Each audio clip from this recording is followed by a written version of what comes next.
Joined now by a couple of Fox NBA analysts. We got my man Slick Rick the Bucher in the house and Jim Jackson, Pretty Jimmy. Let's move to the association, which has everybody pumped up for its return next month, but could be setting fans up for a rude awakening. According to Luka Doncic's trainer, the young Maverick star has struggled to stay in shape during the shutdown, and so have a lot of other players who have been forced to find ways to stay active under lockdown orders and without the chance to actually play. So, Jim, I want to know, are you worried about the quality of play once the NBA does return? You know what? It goes both ways for me. One, as far as Luka's trainer, I wonder what the context of that question was and why he put that information out. It's kind of weird that he would put it out. You know what I mean? It is kind of weird. But I am concerned from this perspective.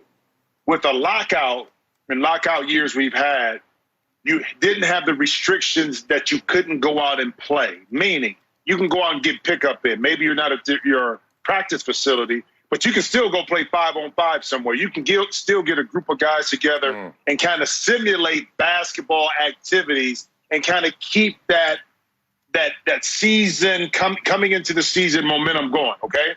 With this pandemic, you got shut down, okay? Yeah, you can run, you can go on the beach, you can do a lot of things. Marcellus, you know this from playing football. Football activities and game is one thing. Going out there and just running around and lifting weights, that's something totally different. So I'm concerned about, at the beginning, the game shape of a lot of players just because you haven't had that activity. But I do think players will make the adjustment, especially teams who are going to go deeper into their playoff rounds. I'm not worried about it because it's inevitable. It is. It's not going to be the best basketball we expect, especially when we're talking about we're anticipating playoff level basketball. We're anticipating end of the season basketball. And what we're getting is training camp going into playoff level basketball. There's no way for these players to be ready collectively, whether it's as a team or individually. Now, there are guys, and Luka Doncic is one of them. There are guys that are just, and I'm sure both of you know this, there are guys that, because of their metabolism, because of their habits, they're bad body guys. They just walk by a cheeseburger and a plate of fries and they pick up 10 pounds. And particularly guys like Doncic, who's a gym rat, if you look at where he comes from, he's just been used to playing all the time.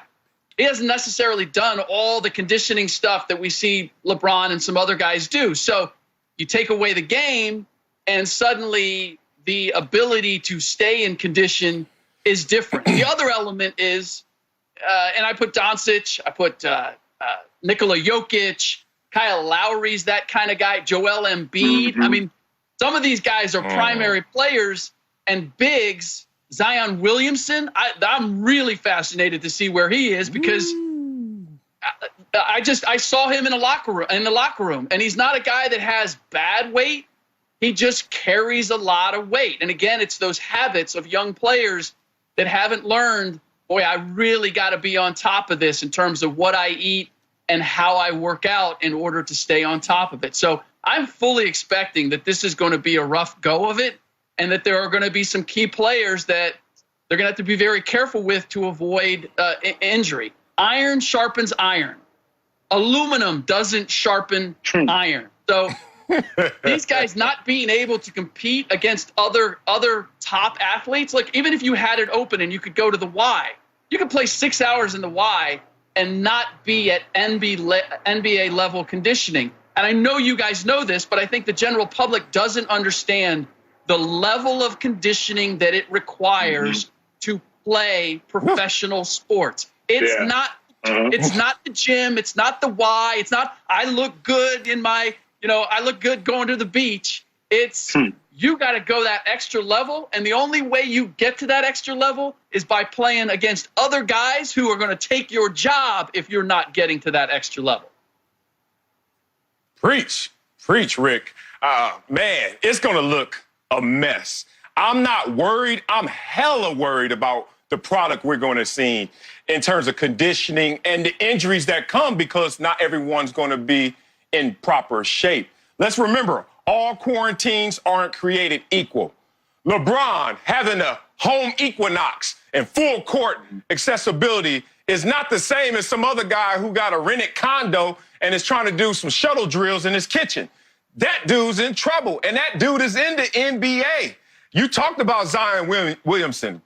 Have we seen him lately? I just want to make sure, because I don't want to go out of turn and say something about him, but I'm really worried about him. We've been in the locker room before. Jimmy, you were a player. I've been there many a times. I'm watching these guys have pregame meals. Dwight Howard was offering me Big Macs, and I'm looking at Dwight Howard, six-pack, bowling ball shoulders, eating a Big Mac while playing. Right. Those habits are hard to break for other people not as blessed as a Dwight Howard. So I wonder how it's going to affect everyone. It's interesting, too, that his trainer put this out, because this isn't dry snitching. This is wet snitching. Like, you really went there on your own player that is actually paying your tab for him to go out there and be in shape because of what you guys do. So that angle right there makes me a little curious into what's this all about? But when we talk about them hitting the ground running, some of them, unfortunately, are going to be jogging or walking. Marcellus, and that's why I said the context of the question. We got the answer from Luka's trainer, but we didn't get the full question of why he put that in there. So it would be interesting to dive into that. But let me give you an example. Twice in my career, I didn't go to training camp. So I, worked out. One time I was in Sacramento, I signed in December. One time in Miami, I signed in November. No training camp. But I was able to come in, hit the ground running, and actually play significant minutes without having a training camp. Okay? But, again, the difference being I was able to play and work out and have basketball simulation. I think also what we got to talk about, guys, is the mental part of what's going to happen once they get to Orlando. The NBA has done a great job with the Players Association of giving the players about a 2-month window or a month window. To June 21st, July 31st. You got time to get acclimated back in between coming back to camp and actually playing if they keep that July 31st date. But what about the mental aspect of coming now and playing in a bubble? Yes, guys are going to be able to get back in shape. They're going to be able to get more continuity with their teammates. They'll be able to handle stuff on the court. The part we're not talking about, though, is the mental part of now being secluded in an area that you're not accustomed to, in a bubble. You're not able to leave. When you play games before you leave, maybe 2 or 3 days, you stay in the city, you go home, back to familiar surroundings. You're not going to have that. So to me, the teams that can advance are not only going to be, because you take away the home court advantage and all of those things, it's not only teams that are going to be physically better or talented, but it's the team that's going to be mentally tougher to deal with the environment around them. That's not going to change. That bubble is not going to change. So the mentally tough team is the one, to me, along with the talent, that will come out in the end and ultimately win this championship. Pretty Jimmy, you are 100% correct in that. I talked to an assistant coach on one of the top playoff teams, and you can bet this is almost like it's inevitable that we're going to have bad basketball. It's inevitable that nickname is going to stick. You just got to roll with it. I talked to an assistant coach on one of the top playoff teams, and he said the mental aspect of this is going to be the biggest challenge and the biggest determining factor. And when it comes to Doncic, one of the extenuating circumstances here is that he was really beat up when we stopped playing. And so you have to go through that period of allowing your body to recover. It's natural. You get some time off.